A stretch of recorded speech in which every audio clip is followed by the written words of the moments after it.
할렐루야. 2월 16일 목요일 원포인트 큐티 가운데 오신 여러분들을 주님의 이름으로 사랑하고 축복합니다. 오늘 하나님께서 우리에게 주신 말씀은 사무엘하 13장 15절에서 22절까지의 말씀입니다. 사무엘하 13장 15절에서 22절까지의 말씀 다 같이 한 목소리로 읽도록 하겠습니다. 그리하고 암논이 그를 심히 미워하니 이제 미워하는 미움이 전에 사랑하던 사랑보다 더한지라. 암논이 그에게 이르되 일어나 가라 하니 다말이 그에게 이르되 옳지 아니하다. 나를 쫓아보내는 이 큰 악은 아까 내가 행한 그 악보다 더하다 하되 암논이 그를 듣지 아니하고 그가 부르는 종을 불러 이르되 이 계집을 내게서 이제 내보내고 곧 문빗장을 지르라 하니 암논의 하인이 그를 끌어내고 곧 문빗장을 지르니라. 다말이 채색 옷을 입었으니 출가하지 아니한 공주는 이런 옷으로 단장하는 법이라. 다말이 재를 자기 머리에 덮어 쓰고 그의 채색 옷을 찢고 손을 머리 위에 얹고 가서 크게 울부짖으니라. 그의 오라버니 압살롬이 그에게 이르되 내 오라버니 암논이 너와 함께 있었느냐? 그러나 그는 내 오라버니니 누이야 지금은 잠잠히 있고 이것으로 말미암아 근심하지 말라 하니라. 이에 다말이 그의 오라버니 압살롬의 집에 있어 처량하게 지내니라.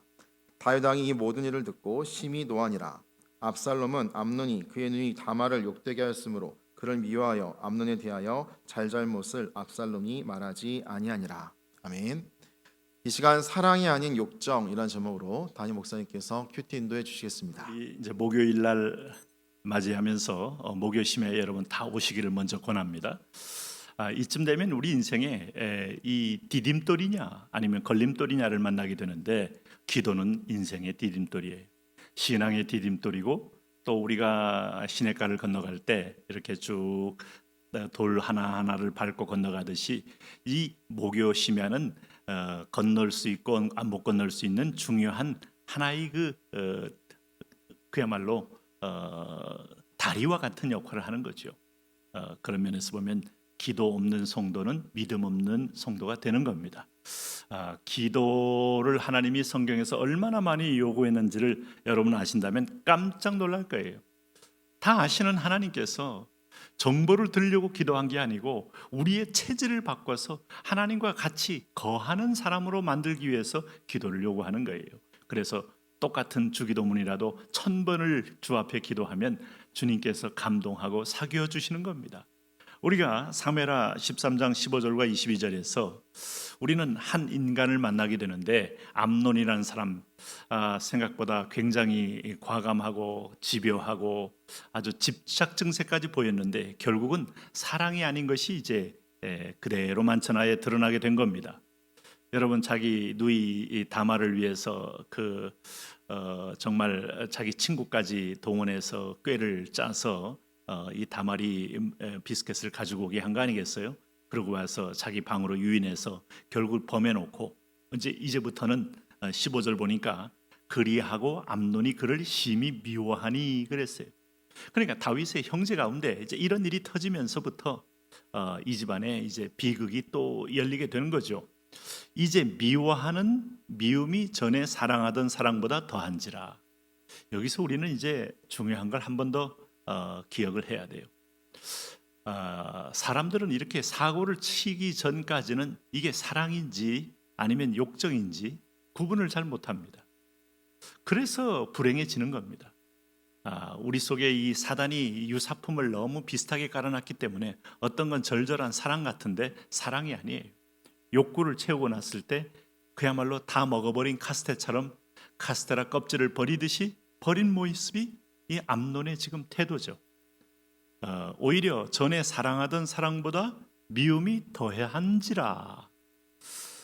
참 이 부분을 볼 때 이 마음의 동기를 아는 데서부터 인간은 실수를 막을 수 있고 하나님이 원하는 일을 할 수 있어요. 마음의 심사를 누가 할 수 있어요? 사실 잘 몰라요. 사람이 누가 자 마음의 동기를 알 수 있겠어요? 하나님만이 그를 감찰하신다 그랬어요.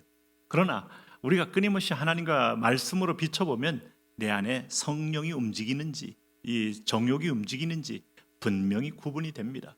하나님이 구분까지 못하게 해놓고 우리에게 책임 묻는 법은 없어요. 그러나 거기서 매이게 되는 순간부터 눈에 보이지 않는 거죠. 오늘 암논에게 있어서 이 다말은 정말 사랑하는 여인이었고 절박한 여인처럼 보였지만은 오늘 보니까 이 암논을 이렇게 가차없이 내어 쫓는 모습 속에 이 암논의 진정한 모습이 그대로 비춰지지 않습니까? 다말이 오죽했으면 16절에 이런 고통스러운 표현을 합니까? 다말이 그에게 이르되 옳지 아니하다. 나를 쫓아내 보내는 이 큰 악은 아까 내게 행한 그 악보다 더하다 하되 암논이 그를 듣지 아니하고 그가 부리는 종을 불러 이르되 이 계집을 내게서 이제 내보내고 곧 문빗장을 지르라. 하하. 표현도 이 계집이란 말도 우리에게 하대하는 표현 아니겠어요? 이 표현을 성경이 그대로 썼어요. 그러니까 소위 말해서 욕정을 채우고 난 이후에 이 다말을 볼 때에 이것은 쓰레기처럼 보인 겁니다. 그래서 다말이 언제 원했습니까? 다말이 이렇게 하면 안 된다고 절박하게 막고 오히려 그 자기 오라버니를 오히려 정신 차리도록 했지만은 지가 범한 이후에 이제 내보내고 문빗장까지 지르라는 거예요. 한번 가만히 생각해 보십시오. 우리가 하나님께 구하는 것도 하나님을 사랑하는 게 아니고 하나님이 주시는 선물을 욕정으로 받고 그러고 나면 하나님하고 관계는 별로 원하지 않아요.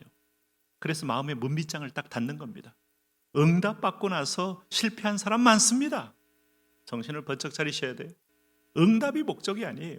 교제가 목적이에요. 네? 가끔 이런 말을 할 때 아마 듣는 분이 거북스러울지 몰라요. 결혼은 행복이 목적이 아니고 거룩이 목적이다. 네?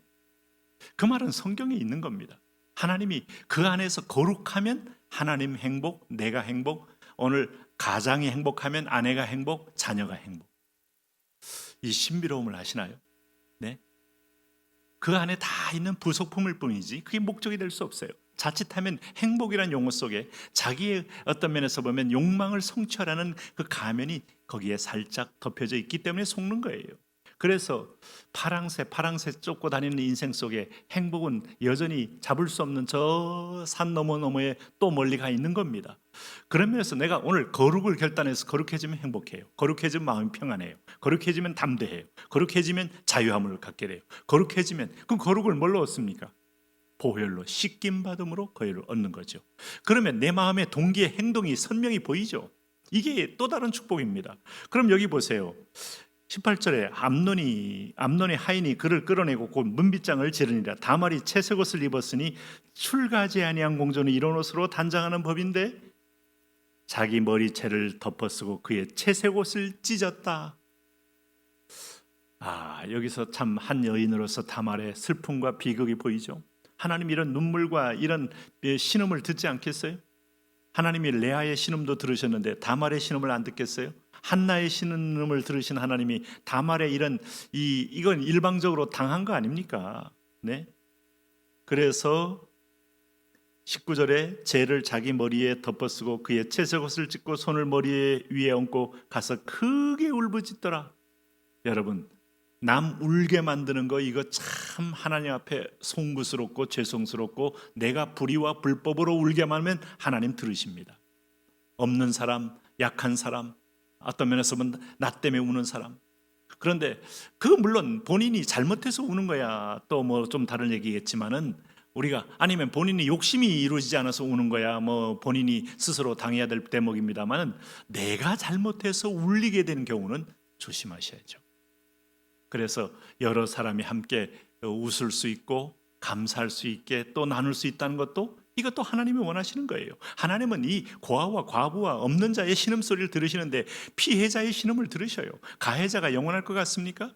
네, 이 세상에도 뭐 교통사고 가해든 뭐 아니면 뭐 채무자로 채권자에 대한 가해든 채권자가 채무자에 대한 가해든 아니면 뭐 집주인이 전세 세입자에 대한 가해든 아니면 뭐 더 많은 걸 가진 자가 상사가 부하에 대한 가해든 아니면 심지어 부하가 상사에 대한 가해든 가해자에 대해서 하나님이 주목하여 본다는 사실을 잊지 마셔야 돼요.